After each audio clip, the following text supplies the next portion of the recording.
Selamat sore Bu Ira. Selamat sore Bu Roslin. Apa kabar Bu? Baik, bagaimana kabarnya dengan Bu Roslin? Sama Bu, baik-baik saja. Iya.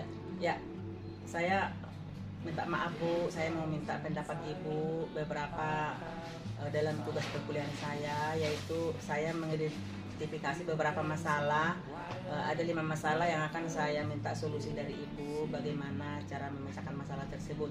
Pertama sekali, saya menemukan masalah yaitu minat belajar peserta didik kita yang masih rendah saat pelajaran berlangsung. Menurut Ibu Ira seperti apa ya Bu? Ya, kalau menurut saya ada mungkin alasan yang kenapa anak itu tidak ada keinginan untuk belajar, bahkan minatnya kurang. Yang pertama menurut saya itu ketidakcocokan dengan metode pengajaran Bu. Anak mungkin tidak tertarik, mungkin anak jenuh dengan model ceramah yang terus menerus, kemudian juga model pembelajaran yang kurang menarik bagi mereka, sehingga itu mengurangi minat belajar mereka, Bu Roslin. Kemudian juga yang kedua adalah tidak ada motivasi, mereka kurang motivasi atau belajarnya juga rendah. Ya, anak mungkin tidak melihat nilai atau relevansi dalam apa yang mereka pelajari.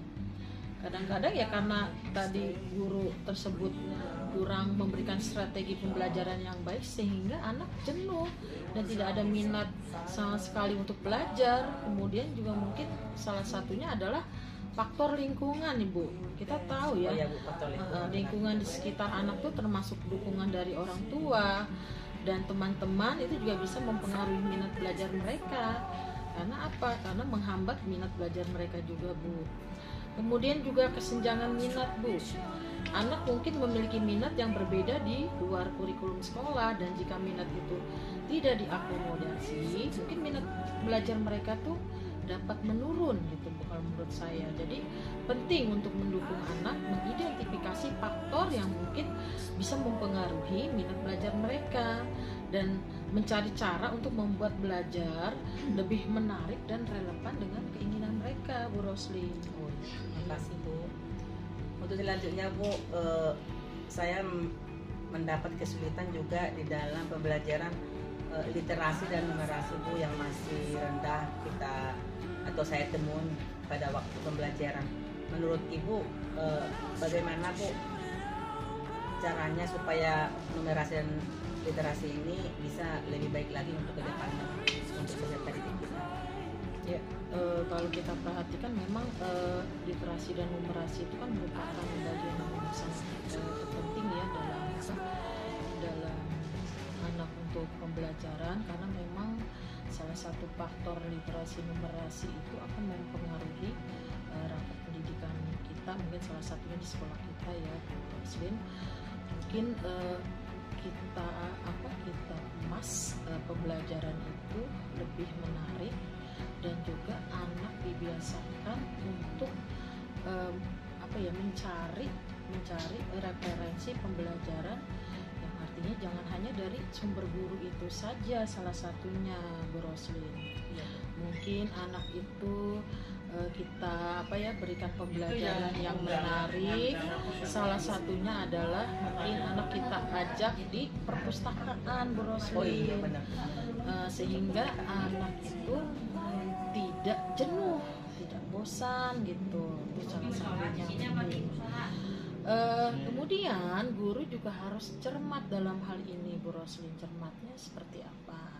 Anak-anak mungkin salah satunya kalau di dalam bahasa Inggris dia dibiasakan, mungkin saya mau tanya nih dengan Bu Roslin, anak-anak itu ada gak dilatih untuk mencari sumber, atau mungkin anak-anak itu ibu biasakan di dalam kelas atau mungkin di luar kelas agar mereka itu lebih banyak artinya mencari berbagai sumber dari media sosial, atau mungkin dia salah satunya itu sebenarnya yang paling ringan adalah dia dengan cara menonton kali ya Bu ya, menonton film yang berbahasa Inggris misalkan nih. Nah otomatis kan dia harus mencari sumber-sumber tersebut. Misalnya nih film-film yang sederhana, kemudian mungkin bisa saja anak itu kita latih untuk salah satunya